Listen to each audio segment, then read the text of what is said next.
Dad's Club, you're listening to Dad's Club, you're listening to Dad's Club on Monday nights.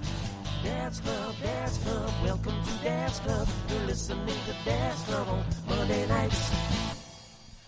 Welcome everyone to Dad's Club, the special for Easter Monday. I'm Stuart. And I'm Adamo. Lovely to have you all listening with us, and just a quick news flash. I know this means nothing to you listeners because you can't see it, but the studio that we operate in, Adamo has painted it all and stripped out what you would put 2 partition walls. Yep, that's it. Well, you know, I can't say that I did it by myself. It was my wife and I and my sister, who's out from Australia at the moment on holiday. So that's what we got to help us out with. You can see that you did it. You can see that you did it by yourself if your wife and your sister are never going to hear this broadcast. You just take all the credit. No, it looks great. Thanks. And for the first time during the recording process, we have sunshine shining in our faces. What a lovely atmosphere. It's great. It is to be able to see out the window. Great to be here, and a happy Easter to one and all. I hope you're all doing well out there in Radio Land. We've had a busy couple of weeks. We're fast approaching the end of the spring break and Easter holidays. It's bizarre, that, isn't it? It feels like, I know this just makes you sound like an old man, but it sounds genuinely like yesterday that we were talking about the potential of 2 weeks off work. I know, and that's gone by so quick. Whistles past. But you doing all right? Any big news? Keeping well? I'm doing all right. What about yourself? Yeah, a wee bit of a sore throat. I've been singing and performing quite a bit this weekend. I had a champagne reception for a lovely bride and groom. If you're listening in, Martin, thank you so much for the booking. It was a great afternoon down at Loch Green House Hotel in Troon. Did you? What did you sing? What were some of the highlights? Louis Armstrong, What a Wonderful World. Right. Anything that sets that romantic tone. Okay. Did you? Know? Was it? What went off in terms of the dancing and? It's basically. The champagne reception is basically while the bride and groom are getting their photos taken. So you weren't. They didn't. No. I wasn't the dance band, the nighttime entertainment. I was the one where as soon as you pick up your prosecco or your champagne or your complimentary bottle of Birra Moretti and the aunts and the uncles and whoever wants to partake in cigarette consumption, I'm the man in the corner trying to set the tone, baby. Right, okay. Louis Armstrong, anything? Fly Me to the Moon? That'd be a Frank Sinatra. No, but anything across the decades, you'll 1 minute you'll go from Van Morrison into Louis Armstrong, and then all of a sudden you've got a lovely wee flower girl dancing in front of you, so you'll blast into, I don't know, a Disney tune. Right. What was the Disney tune that you did? Usually Let It Go. Okay. Because you play that thing. Is that easy to do? It's like 5-6 chords until you reach the strange bridge where she goes ballistic with the ice out her hands like Spider-Man on the Ice Factor. Because sometimes the kids make it, they by default set the tone of the afternoon. Right. Do you know what I mean? We had a family party 2 weeks ago now. No, just 1 week ago actually. My perception of time's all wonky. And the kids, once the grown-ups see them dance the conga, all of a sudden they fancy another beer or they fancy a vodka or a rum, and then it eases into party time. Okay. Do you know what I mean? Children often take the lead. Yep.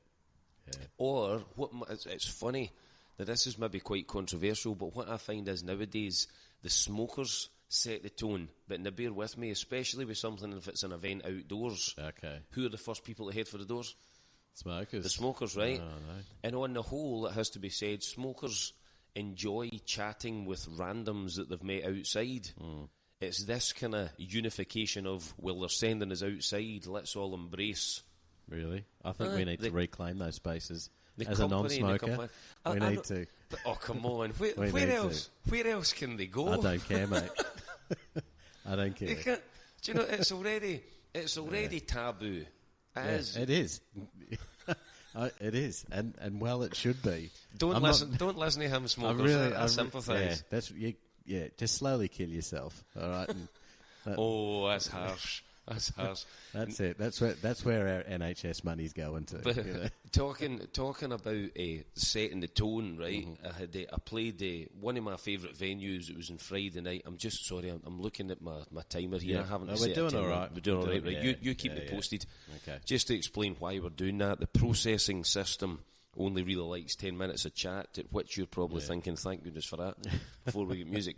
But talking about setting the tone, on Friday night I was working in Leith Walk in a fantastic pub called the Central Bar, right? Yes, I've been actually, there. you frequented it? Yes. Well, the last time a demo came through when I was singing in there, it was completely accessible at the front. They have a loading area. where the beer deliveries can go and taxis can do pickups and everything. Yeah. However, they're now completing that section for the Edinburgh trams. And if you live in Edinburgh, I know long term it's maybe a good thing, but oh my word, is it hard for access. Well, this is what makes me laugh, is because wasn't it a city of trams, and then they got rid of them? Yeah, aye. And then wasn't there a complete debacle with the new trams? The preliminary stages, I think that was something to do with gas mains. Right. Or plumbing or something. Okay. But where this has really opened my eyes, and I know it's, that way, it's that Matrix phrase, ignorance is bliss. Right. I had no idea what the residents of Edinburgh were contending with until I had to park my van somewhere and walk and skirt round this succession of blockades and everything. So just to paint a picture, right, you've got buses, you've got Just Eat, Uber taxis, boys on bikes, ringing a wee bell before they ram right into the back of you. It's going to be trying to busy. Yeah. And then when the trams come. Look, but for me, I come from the city of trams back home. Oh, right. Melbourne has a very intricate and detailed tram network. And were the installation of them, did that take place way before you were born? Yeah, this was probably, this was, back in the day when trams were, still de rigueur, and they never got rid of them. And a lot of the cities, I think, in Australia do. I think Sydney's got one, though, but at one point they would have had many. Right.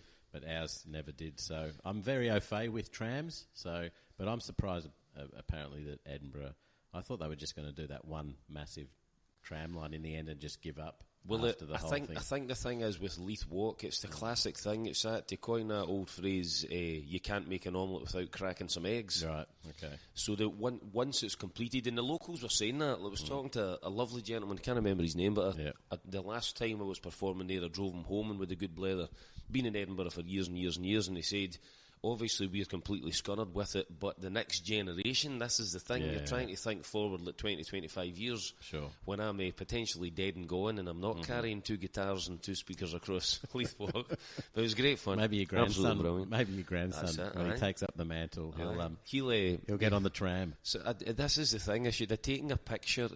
Are you like that, where I think women in the whole are better at that? I'm not very good with the old Kodak moment, taking a picture so you think, I'll want to tell Adamo about this, how hard work this was, but you're just so busy living life.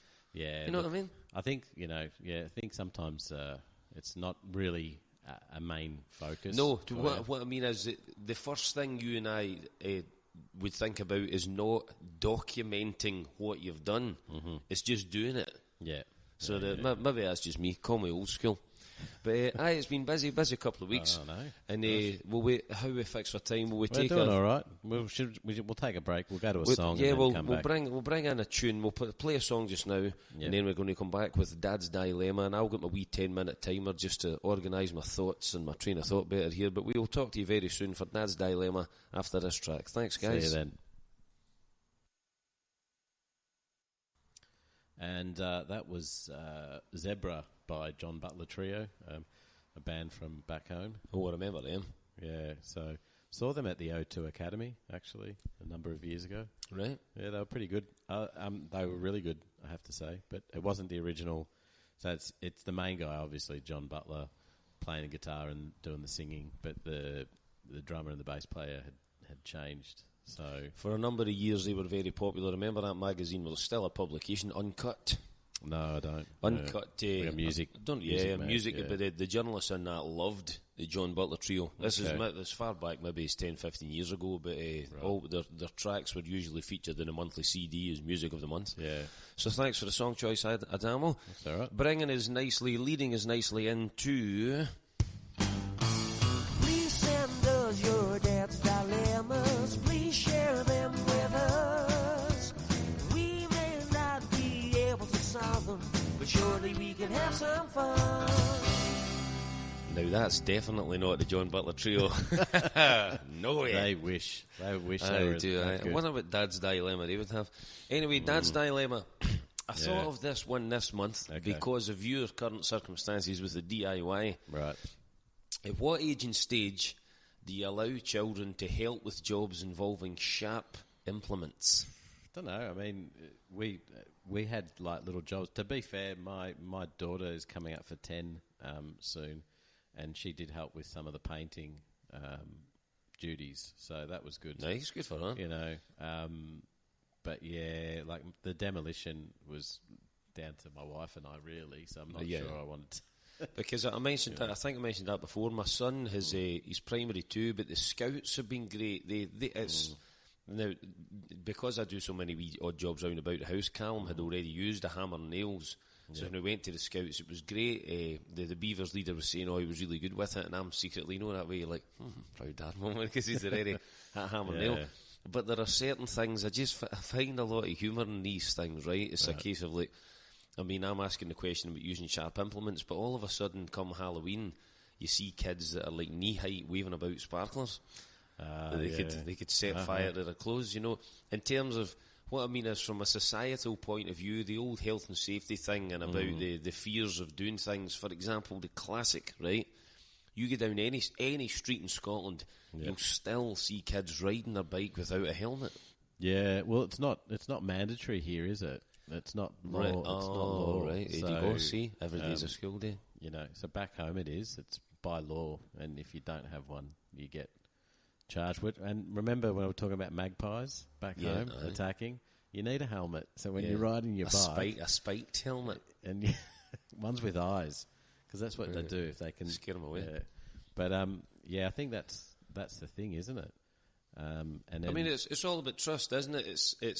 It's whether or not it's the sharp implements, because I remember being at secondary school and it was the first time the teacher, I mean, I can't really remember if they lit the Bunsen burner, but all of a sudden you've got, and in fairness, I can't remember in all the years of using these things, none of the kids burnt their hands. Yeah. You know? Well, that we know of. Well, I suppose in our classes. I think that's the thing. Oh, I'd hate to be a science teacher. And like steak knives, right? Steak knives in the house. We now store the steak knives just underneath the utensil drawer where it's the normal like, butter knives and everything. Okay. And I still am funny about the child who's 6 years old cutting up their own grapes because the steak knife. What an injury you give yourself! Well, there you go. But I mean, you probably have more risk choking on a grape than cutting it. I know. Again, that's what I mean. The hilarity of risk. Cutting up the grapes. I suppose that's the thing. That's another thing, because like. We just have grapes, and they just eat them. I know you just eat the grapes. You just eat the grapes, but that's been an issue, hasn't it? People if you were, grapes. There was. I'm trying to remember. For the life of me, I can't remember what it was called. A long cane Polly, right? You ever seen that? Yeah. It was Ben Stiller, right? Yeah, that's a great film. It's a superb movie because he's all about the risk factor, and he meets the guy who does like skydiving, and I don't think they want to offer him life insurance, but statistically, I think it's proven you're more likely. It's horrible to say it, but you're more likely of being killed or seriously damaged in a car accident than you are skydiving. Yeah. But yet none of us think twice about going in the car and going up slightly beyond 70 miles an hour on the motorway. I think it's probably because there's, I suppose it's a correlation between that and like flying. A lot of people are afraid of flying, and it's due to a lack of control. You're not in control, whereas if you're behind the wheel. Yeah. And that's the big thing with kids. And please, so we should have mentioned this at the top of the show. As usual, if you want to email in, stuartcahoon@hotmail.co.uk, STUARTCOLQUHOUN@hotmail.co.uk. Any thoughts or opinions you have on Dad's Dilemma, because the age and stage thing's a dead interesting one about when you allow kids to do it, because it's all about that risk. Because the risk is if they use a sharp knife, it might be harder for them to cut up their dinner, but... Yeah. They're learning at a young age to cut up their dinner. Yeah. You know? Just it intrigues me, all of these things. The choices that you have to make as a parent is a minefield. I think so. And for us, we were probably more free range than the kids are. I remember as a wee boy, must have been about primary 1 or primary 2. Now, albeit it wasn't far away, but to leave, I get sent from my family home to go to my elderly uncle, who's a great man, Robert Nielsen, and it was to borrow the lawnmower. So and the thing is, it didn't have wheels or anything. It was a fly mower, so it was a hover thing that hovered over the grass. And I had to get around as a tiny wee guy, lift this and bring it down, but I loved it. Yeah. But fast forward 30 years, carrying a lawnmower, even something like maybe 500, 600 yards, there's this innate thing as if to say, anything could happen, they could drop it. Yeah. They could drop it. But maybe it's because on the whole roads are a lot busier. Maybe that's what it is. It could be, or that, maybe there was just...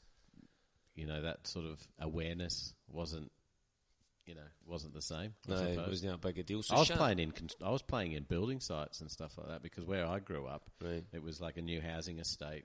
We were the first house to move into the street, and then just growing up, then there was like, houses being built, and it wasn't like today where they, fence them off and everything. Yeah, they were just open and so not only were you using sharp implements, you were jumping over them. Yeah, getting the old BMX out. Yeah.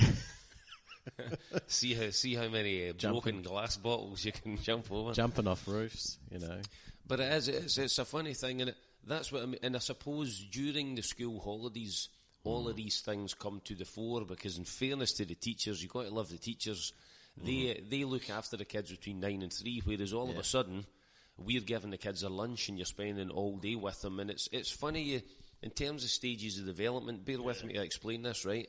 From January all the way through to April, the teachers, they spend certainly a lot more time with young kids as the parent does from Monday to Friday. Because say the kid's bedtime is 7:30, by the time you get back from school, the kids are picked up. That sometimes only leaves like a couple of hours before bedtime. Yeah. Whereas in the holidays, you're seeing their skill set with riding their bike, or if you're away a caravan holiday, do you let them walk to the shop by themselves? It's fascinating. I know. That is a dilemma, isn't it? Yeah. How much freedom do you give them? Especially approaching the summer holidays, because the summer holidays is a biggie. Because from April through to June, you've got better weather, you've got lighter nights. So, the big decision for us is going to be, because just the ages of our kids are still young, the primary school age, it will be that thing, can I go to the park and meet my friends? I know. And you'll be like, You're just going to be sitting there. You're going to be sitting on the edge of your couch, just like waiting tense. for them to come back. So any parents, if you... and on that note, actually, I spoke to a lovely guy, if you're listening, Mick, from the Climate Action Community Fridge. Mick got in touch. Oh, very good. And he would love to come in. Brilliant. And by the way, it has to be said, what a fantastic Geordie accent this man has. Right. He's a father, we'll talk over the phone this weekend, Mick, I'll give you a call, but I'm sure he said he's a father of 3 grown-up boys, so he's going to be a font of all knowledge. Good. With raising children. I have to say, that community fridge, it sounds like an absolutely fabulous idea. Yeah, if you want to know anything about that in Avondale, please pop into it. It's in Straven, but what I've heard, what Mick is telling me is the Co-op and Stonehouse is bought into it. You've got Aldi are on board. You've got Sainsbury's who are on board, and get this, so there's 3, this is a small community organisation have been able to ensure the services of these 3 huge big stores, big corporate stores, and it's trying to minimise, or to get this, to completely abolish food waste from the supermarkets. Oh, that's a great idea. Isn't that superb? Yeah, fantastic. So, we're going to have Mick. Well done. Mick will come in for a chat with us to let all the listeners know how it works, but I'm genuinely very excited about that. He said we would do it in the next couple of weeks. We've got. I know I keep promising these guests, but please don't think I'm making excuses. It's just because we've been so busy with Easter break or the spring break. But Mick, if you're out there, thank you so much for giving me a call. And Climate Action Straven, you'll hear all about them ASAP, as they say. But that was Dad's dilemma. Children playing with sharp implements. When you trust them to use them. But if you've got any better ideas out there for Dad's dilemma, please get in touch. That has been... Please send us your dad's dilemmas. Please share them with us. We may not be able to solve them, but surely we can have some fun. We'll talk to you after this musical interlude. Thanks, folks. And that was You're Just Too Hip, Baby by Dave Graney. Now, I think it's Dave Graney and the Coral Snakes, or is it just him by himself? I'm not really sure. A singer from Mount Gambier in South Australia. I'm not sure if he actually resides there anymore. Right. But one of the coolest band names and performer names I've heard in a long time. The Coral Snakes. Yeah. Well, even the name Dave Graney. Dave Graney was like phenomenal outfits. He... velour suits, hats. Right. I saw him play once an acoustic set where he had a big Buffalo Bill tash and beard. And superb. Love it. If only I had the confidence to walk about dressed like that. I think you should, Arrive down the Weavers at the next music jamming night dressed as Buffalo Bill. I have an image of you. Absolutely. Don't discredit it. Just go all the way. Just walk in and be like, hey, Harry Potter. I think I've got an image of you in like a powder blue tuxedo with a ruffled shirt as you're playing. Well, I used to perform in a 3-piece country band, right? And we played the Grand Ole Opry, and at Govan, and which leads us on nicely to dad jokes, because this isn't a joke, but it was real life. But I had to laugh, right? When the reason this springs to mind, Ruth found an old pair of cowboy boots that I used to wear as part of the stage outfit I did. I went to a complete countrified. I had the hat on, big leather Stetson hat, neckerchief. Because first of all, have you ever been in the Grand Ole Opry, Govan? No. It's a proper country club. Right, I mean, like spurs and all that on the boots. Oh, aye. Right. Wow. And they do a shootout between the sets. Is that just Govan on a Saturday night? Or? Well, this place, it featured, actually, there was a very touching tribute to it. In the movie called Wild Rose. Have you seen that? The Scottish independent film? I've meant. It's good. Yeah, it's very good. No, I think she's Northern Irish. The actress who plays the Wild Rose, her name is Rose something, but she has aspirations and dreams of becoming a country star. And she's a good singer. Is she Northern Irish? Buckley, is it Jessie Buckley? I think that might be her name. Anyway, listeners, if you're out there and you know more about Wild Rose than I do. Is the character Northern Irish in the movie? Oh, no, she's Glaswegian. Yeah. There's not much of a stretch, is it, with the accents now? A lot of people, controversial, I know, I've said that. Her accent's okay. But because I think, because we lived in the East Coast, my wife and I, and she's from the West Coast of Scotland, and a lot of people mistook her for Northern Irish. Yeah, well, that's the famous thing about an area I go regularly down at Dumfries and Galloway and Port Patrick. They talk about Galloway Irish. Yep. That the accent. So, the whole point is you can't distinguish as to whether or not these folk are Scottish or they're from Belfast. I found that in the Isle of Islay, actually. The accent was. Totally. Yeah. It's that kind of interesting. Right now. Yeah. And whereas in Glasgow, it's going to shop right now. So do you know what I mean? Go to shop right now, shop right now. Either way, very terrifying. Oh, it's beautiful. I mean, that boy, there's, what's his face? Big Taken. Come on, help me here. What's his name? Oh, Leslie Nielsen. No, Taken, thing. The movie? That is shocking. Taken. The movie. I know you have my daughter. That's I Leslie. Have a particular skill. Oh, no, Leslie Nielsen's the naked gun. Leslie Nielsen. Oh, come on. I got the first L. The dad jokes haven't even started. I got the first letter right. Liam Neeson and Jamie Dornan. Now that would have been a movie. Leslie Nielsen and Liam Neeson. Oh my goodness! But their accents have topped the polls of being allegedly the sexiest accents in show business. What a film! A slow Northern Irish. Anyway, to go back to just enjoying the chat here. This is you do as best buddies. I did like Taken, and then wasn't there Taken 3, 2, 3, 4, and it was a succession of movies. What bad luck that guy had. Who was taken? Who were they taking? This time they've taken his dog. I can't. Do you know it's funny you say that, because I can't even remember the plot of the second or the third one. Anyway, so in the Grand Ole Opry, right, where it's proper country nights, and the Grand Ole Opry featured in Wild Rose, and that's where the link came to in Northern Ireland. Yep. In real life, when I was playing country shows in the Grand Ole Opry, there would be a shootout, and this is God's honest truth, right? True story. The announcer, the MC, come up and said, next up, we've got two gun techs and shoot out Sammy. So everybody's looking round about, because you see two gun techs, because he had the two guns, right? And you could see me and the band and the regulars in the club are thinking, where's the shootout Sammy? There's nowhere to be seen. But then all of a sudden, the MC must have known who she was looking for, right? I think her name was Carol, so a lovely, lovely lady, great hostess in the club. Yep. And all of a sudden she says, draw, see this, the two guns and then the one gun. So we're all thinking, shootout Sammy must be somewhere.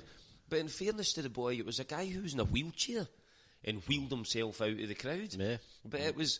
And it's horrible to say it, but it was that comic notion of this two gun techs shooting just into thin air, because we couldn't see the other competitor. Do you know what I mean? So he feels himself out of the crowd, and he must have been firing the gun, but no one in the hall could see shoot out Sammy. Okay. It was such they could hear him. They heard the shot, aye.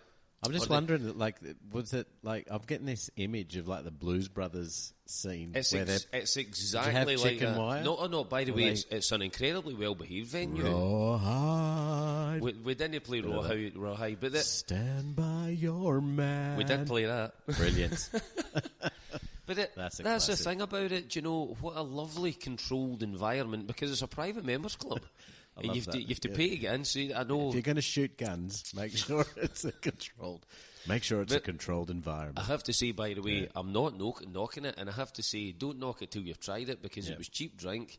Some of the bands, who's the boy? Oh, there's a Glaswegian finger-picking guitarist. Right. He calls himself by a country name. I think it's Red Canyon or something. This boy's dynamite on the guitar. Okay. But you're right, acquired taste. If you don't like country music, then you're going you just can for sort of else. appreciate the ability that someone has. But great fun. So, leading us on nicely to dad jokes, and I know, that wasn't a joke telling that story. Please don't think I'm making fun of the club or anything. It's just no. I saw. My point is, I saw the humour of going to a shootout, but you didn't know who the boy was shooting. I know, which is quite dangerous. It was quite funny. Right, I've got some crackers this week. This is the first one. All credit to a pal of mine from Kirkcaldy. He hasn't sent this to me, but he posts these jokes. I don't know whether he writes them, but very, very quick, very, very witty. Stuart Jackson, if you're listening up there from Kirkcaldy, I miss you. I hope you're keeping well. Please get in touch. We must arrange a time for a pint soon. First dad joke of the day. You ready? Okay. I didn't maintain my job in the bank for long, right? You didn't? Because, no, I didn't. I got the sack.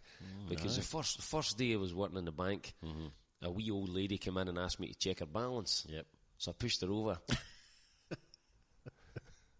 I thought that was quite good. Right. Oh, we could have used this on you the other day, right? A wee boy says to his dad, "Dad, did you get a haircut?" The dad says, "No, son, I got them all cut." That is my go-to response, isn't it? No, son, I got them all cut. Happy haircut. Did you get your hair cut? No, got them all cut. There was a phrase. There was a phrase that someone used to utter years ago in Scotland. It's weird because I did it where you shave it right into the wood. You heard of that? If you get, I'm sure as a younger boy, that's right into the wood. I always wondered what the origins of that were. You know, if you get a number 1 or a number 2. Yeah. Just taking a sip of my coffee before this next fantastic dad joke. I had a haircut once when I lived in South Korea for a time, and I got my hair cut, and it was like I'd had my hair cut and it was fine, and then had to get it cut again. Right. And it was a different barber because the one that I usually went to was closed, so I went to this other guy, and he's given me a Kim Jong-un. Oh, wow. Right, seriously, aye. Bald and then, the sides and then a month, it was a month later, I had to go up to Seoul, the capital, to get my passport renewed. And I had this Kim Jong-un haircut for 10 years. Oh, my goodness. Passport. Yeah, it wasn't a good look. Please tell me you still got it. I'd love to see that. No. Maybe. I'll fish it out. Look out for next time. We can put it on the Avondale Radio website. We'll put it on the website. That's a good one. You'll like this one, right?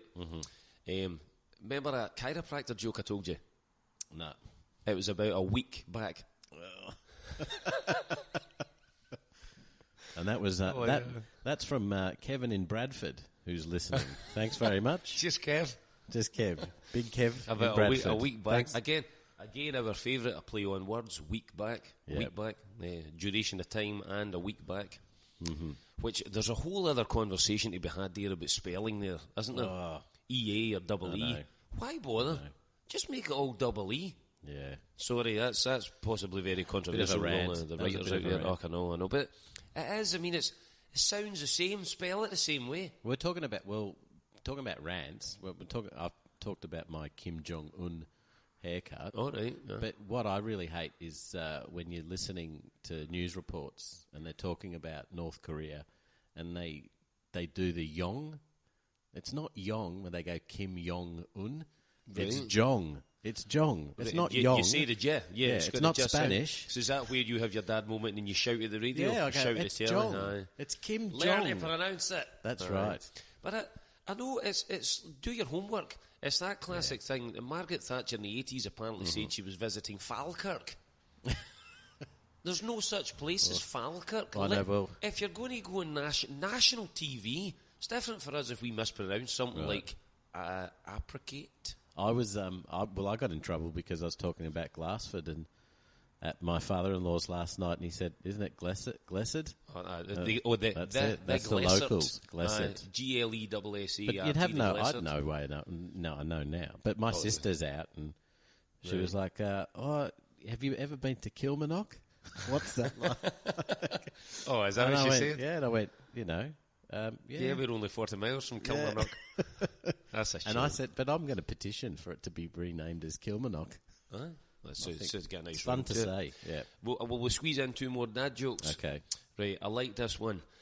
The Black Eyed Peas can sing as a tune, but chickpeas only hummus one. That's a real dad joke, that, isn't it? That's a good Black Eyed Peas can sing as a tune, but chickpeas only hummus one. And who's that from? That's from Charlotte in the Isle of Skye. Right, not Kilmarnock. No. Anybody listening in Kilmarnock? Hey, play on words. Listen to this. This is again from Stuart Jackson in Kirkcaldy. I love this one. I had a funny thing happen to me last week. I get ketchup in my eyes. Oh, no. But all of a sudden I had hindsight. I like that.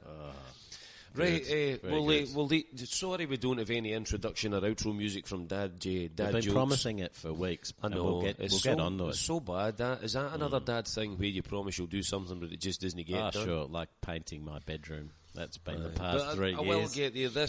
I'm going to be following more of a routine this week. I'm working the usual 9 to 5. And the kids should have an earlier bedtime, so we'll get back into normal things and get me in a wee recording studio at night times. But thank you for tuning in for Dad Jokes. If you've got any better ones, get in touch. stuartcahoon@hotmail.co.uk. We'll talk to you again after this musical interlude. And that was Cupid by Sam Cooke. Wonderful song. Terrific performer. The stories, I've read multiple publications about Rod Stewart being one of them. A book about Led Zeppelin, a book about the Rolling Stones, and every single one of the great, what you'd call, UK-based performers of that golden era of 70s rock, these boys who picked up the guitar or decided to sing and perform from the 60s onwards, they all, Rod Stewart, Robert Plant, Mick Jagger, they all say none of them would be doing it without Sam Cooke. Yeah. Apparently, Rod Stewart and the Faces even covered that, Twisting the Night Away. Okay. Beautiful voice, beautiful tone in his voice. Yeah. And there's an interesting story, actually, which just goes to show how times changed. Do you know the story about that? The track was called Bring It On Home. If you ever change your mind. No, what's the story? I believe it. The story is allegedly, that was actually a duet. Right. The original recording was between Sam Cooke duetting with Otis Redding. But, get this, right? The thing I read, probably in Uncut magazine, when they were promoting the single, or when they were talking about it, they couldn't openly say when it was first released, and I don't know the date, but let's say late 50s into early 60s, allegedly, the PR people, get this, right? The PR people just called it Sam Cooke rather than a duet between Sam Cooke and Otis Redding because they thought Otis Redding was too black. What? Seriously, whereas Sam Cooke was more a fairer skin tone, and if you look at some of the early album images, right, of him wearing this kind of crew-cut jumper, very clean-cut image, whereas Otis was Mr. Soul, sitting in the dock of the bay, running about with the great, terrific guitarist, Big Steve Cropper. They called those boys the Memphis Wrecking Crew. Okay. So they would get in, but it was the kind of early onslaught of what you'd call rock and roll. Okay, The origins of dirty, greasy music. Put it this way, Otis Redding would have had some very sweaty, hot under the collar women shouting at him. Now, can you imagine in those days the American powerful people looking at that? It's so sad. But think of how far we've come. But some would argue that have we? Really, I know, it's fascinating. But that's what I read. That apparently, when they were publicising that track, Bring It On Home, it was labelled as just Sam Cooke. Otis Redding sings the backing vocals, but they probably couldn't name the guy because it would be too controversial. But that's what he said. No, he's too black. Unbelievable. Shocking. Anyway, leading us on to Word of the Week. Let's see what Adele's got in store for us this week. All right. The word of the week is bunny. Now, the bunny has been a symbol of Easter for many centuries. The first example of the word bunny is from 1606, when it was used as a term of affection for another person. Oh. Here's a quote: "Sweet Peg, my honey, my bunny, my duck, my dear." Bunny became a pet name for a rabbit in the 17th century. So I'm not sure. Where's that 1606? So Bunny, wait where's that get from? This right. Is Bunny? Is that the year of Lear, 1606? It's actually, I don't know. Is it? Is that when, that's when he started making his darker stuff? I'm talking about Shakespeare, folks, I think. Don't quote me. You'll be far more knowledgeable about that, the famous literature than I. I'm just assuming it's probably not from a Shakespearean play. It's probably from something else. But so wait to get this right. If I listened properly, does that mean then Bunny is not officially the name of a baby rabbit? Well, according to this, it's not. I wonder if a baby rabbit is a puppy. Here's an interesting question. Well, Google that at the end of the show. Bunny, good word, very appropriate. It is Easter Monday. This was going out 9 p.m. Easter Monday. I mean, do you use a pet name? Do you call anyone Bunny? No, you don't. I mean, my wife and I will say gorgeous, hey darling, babe, but not Bunny. Maybe other people do. If that's your term of endearment of choice, let us know. I know. That's not the term of endearment that I use. Do you have bunnies or do you have guinea pigs? We have one guinea pig. One guinea pig. Sadly, we've still got. We had Frosty and Princess Leia, but sadly Princess Leia died last year, and we've only got Frosty. Because I'm sure I remember it being plural, guinea pigs. Yeah. On the note of Bunny, right? It's funny how your mind wanders, but I love it when it does. Did you watch the opening episode of Derry Girls? Season 3 of Derry Girls, with right? Leslie Nielsen. Oh, that was totally unintentional, but I love it. Yes, Leslie Nielsen in the interrogation room in Derry Girls. But it's about the feral cat. If you haven't seen, we won't give it away, but I suppose referring to Bunny, but played with a really famous actor. There's an old granddad, Grandpa Joe. Yeah. Now, what's he been in? Game of Thrones. Oh, was he? Who was he? He was the knight who... I'll wait to get this right. He fought with the Lannisters. Right. Did he have an English accent in Game of Thrones? Yes, he did. This is what gets me, right? Why can't they just have their own accent? Because he was a Lannister. The Lannisters were south. Right, okay. I was just going to say, hang on. You can accept that there's dragons, but you can't accept someone speaking with an Irish accent. Okay, hang on. They can't be related. But they were quite particular about accents, and they were quite particular about the north. Yeah. And every one of them having predominantly either a northern English accent or a Scottish accent. Whereas down did south, they have a Scottish accent? I've watched it. But I'm not a big fan of the show, but I have watched it. Do you know what? No, because James Cosmo, you're right, they didn't. James Cosmo played one of the Guardians of the North up at the Wall, but I don't imagine anyone calling Big James Bunny. James Cosmo, if you're listening, I love you. Do you know who I'm talking about when I say James Cosmo? Does he do the Bank of Scotland? Yes. Aye. And he played Renton's dad in Trainspotting. That's right. And was he in Braveheart as well? He was in Braveheart, yeah. He's the guy who says, McCulloch. Whatever that means, Gaelic. It's where they win the first battle, and Mel Gibson sticks the deer antlers in the boy's neck, or someone does. It's a great movie. A great movie. But James Cosmo, what an illustrious career, and just one of life's. Always to me strikes me as one of life's lovely guys. Did you I meet wonder him? if anyone calls him Bunny. No, I didn't meet him. That'd be great. If you're listening, come on to Dad's Club. He'd have some stories. Wonder if he's got kids. And Brian, I'm sure he has. Brian Cox. I quite like Brian Cox. Yeah, he's a clever guy. He's in the one show regularly, hasn't he? No, not Professor Brian Cox. I'm talking about the other Brian Cox. Oh.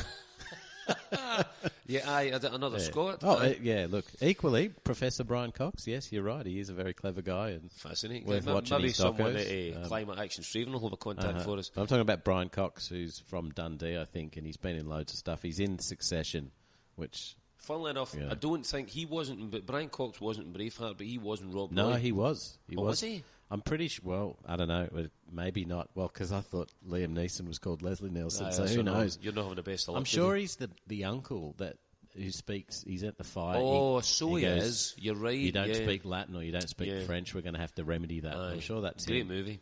Yeah. One of the Kennedys actors he called Bunny. Wasn't it Billy Connolly does a stand-up? He did a stand-up. He goes, when that came out, every single actor in Scotland was in it, except him.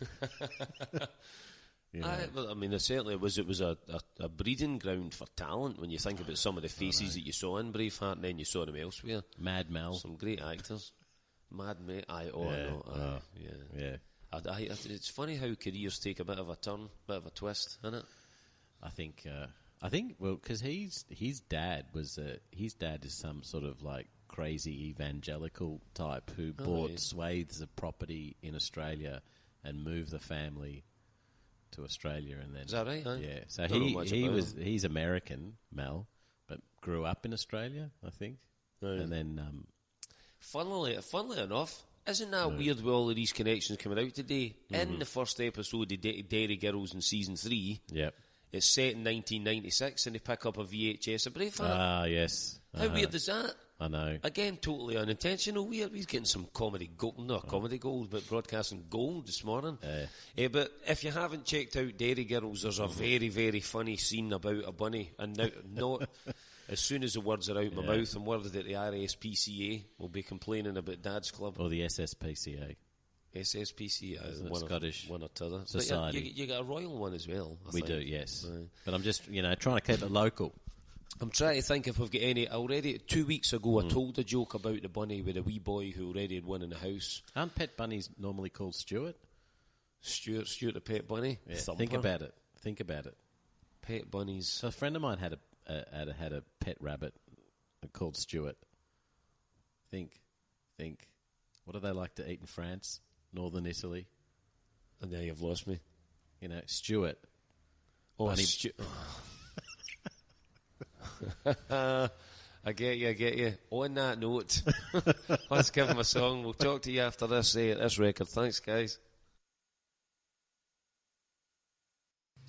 And that was Japanese band Urufurus with their version of Wonderful World, just on the back of the conversation we had about Sam Cooke. I thought that's why I put that on. So that was nice. Thank you for playing that. And we're approaching the end of Dad's Club, and I thought we'd just give you a brief couple of minutes chat about what lies in store. As I say, we've got Mick coming on in the next couple of weeks from Climate Action Straven. He's going to be talking about the community fridge. As usual, just to keep plugging away, if you have any ideas for Dad Dilemma, if you have any dad jokes, please get in touch via email or through the Avondale Radio website. There's a number of things. Make sure you pay close attention to the Avondale Radio website, because Kenny, the station director, or station manager, Kenny, whichever your job post is, he was telling us that the website is going to undergo a bit of, was it modernisation? Is that what you call it? Right. I don't know much about it because, as you can imagine, we're not particularly proficient with ICT. No. But there should be